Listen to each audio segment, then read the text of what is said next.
My name is Teresa Sindelar, and I am a crew training instructor in the environmental health system. I work for a company called KBR, and we are a NASA contractor. So I work on site at JSC, and my main job is to train the astronauts in what is called the medical operations system, and specifically about the environmental hazards and some of the environmental equipment that we use to measure the levels of things in the atmosphere. And then I'm also in charge of flight surgeon training. So the flight surgeons come to us as fully certified medical doctors, but there's a lot of the NASA side that they need to learn when they get here. So my job is to make sure that they are fully trained and certified to be able to sit on console and support our NASA astronauts, and their job is to make sure that they have all of the medical clearances and all those things ready to go for the crew members. And then I also am part of a emergency scenarios group. So we train the crew members. We call them the Big Five. There are 5 emergencies that we work for, and we make sure that the crew members are very well versed in its fire, depress. We have 2 different kinds of hazardous releases. One of them is ammonia, and one of them is all the other chemicals. And then we have a medical emergency event. And so we train the astronauts to be proficient and able to respond in case of an emergency. And that's pretty much what I do day to day. That sounds so cool. And can you tell us, what did you do at the Cosmosphere? Oh, the Cosmosphere has been like such a foundational part of my life that I honestly can't think of a time when it wasn't really a big piece of me. So this is a really crazy story. Hopefully we have time for this. So I'm originally from Omaha, Nebraska, and I was always fascinated in space from a very, very young age. I just loved it. And I told my parents when I was about 7 years old that I was going to work for NASA and I was going to live in Houston, and if they wanted to see me, they were going to have to come to Texas. So my mom and I were shopping one really cold December day, and we happened to walk by this jewelry shop. And in this jewelry, it was a really fancy jewelry store, and it just so happened that General Tom Stafford was signing autographs for the Omega Watch Company at some like wine and cheese event they were having that day. And he was there because, as you know, the Omega Watch was what the crew members wore on the moon. There's a huge one in the lobby of the Cosmosphere. That's one of my favorite exhibits. But anyway, he was signing autographs. And so I just begged. I was like, Mom, please, can we go? And she was like, fine. So we waited in line. We got to the front, and my mom has always been a very social person. So she was just like, hey, I'm going to take this opportunity to talk to him about my daughter's interest in spaceflight. So he actually was signing the autograph for me, and he said, you should take your daughter to this place called the Cosmosphere. It's in Kansas. It's not that far away. I was only 11 at the time, and my mom was not sending me to Florida to space camp. It was just not happening. So she decided that she would look into it. And so he signed the picture. He said, really, they've got a great program.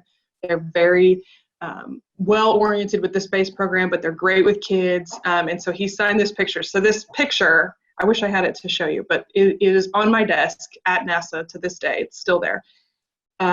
So I went to camp when I begged and pleaded like the whole way home, can we go to camp, please? So I went to every camp that I could ever go to, starting when I was about 11 years old. And then once I was in college, I came back to the Cosmosphere and I worked as a counselor for the summer camps. I loved it so much that I just wanted to be there all the time.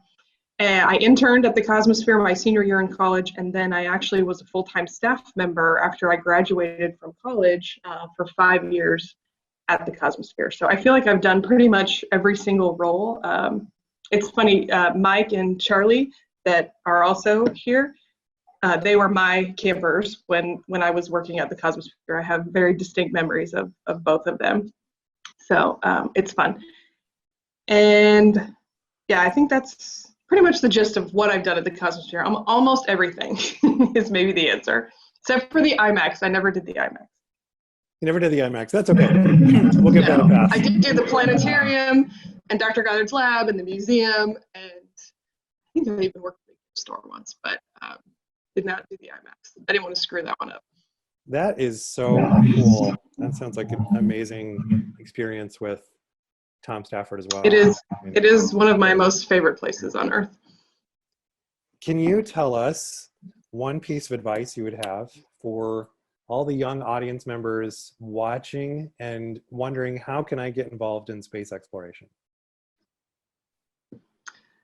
So I think one of the most important things that I learned at the Cosmosphere was that you have to find something that you really enjoy. I met astronaut Clay Anderson when I was in college, and he told me, don't always think that you have to get a certain job. You don't have to be an engineer to work for NASA. You don't have to be a scientist. You know, we have, of course, all of those people, but he said, you need to find what you love and do it better than anybody else, and then NASA will have a place for you. And I really kind of struggled with that because I knew I loved spaceflight, I knew I loved science, but I didn't exactly know where I wanted to go with that. I tried engineering and it just was not for me.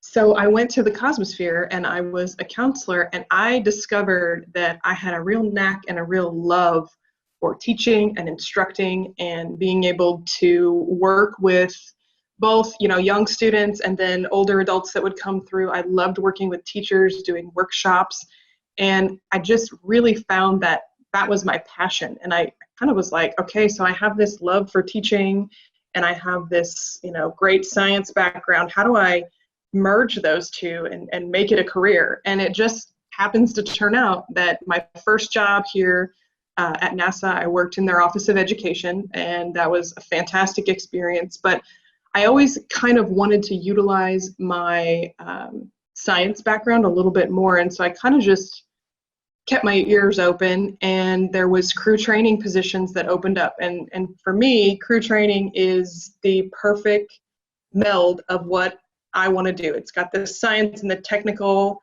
aspect of it, but it also has the teaching and the interacting, and you kind of merge those into one. And every day you get to meet somebody new, you get to learn something different, but you also get to become an expert in your field and really help our crew members, because some of the stuff that we teach them, if they were in that situation, their life would depend on it. And we all know that, you know, anybody who is ever in a heavily trained situation or a first responder, they know that when emergency happens, your training kicks in.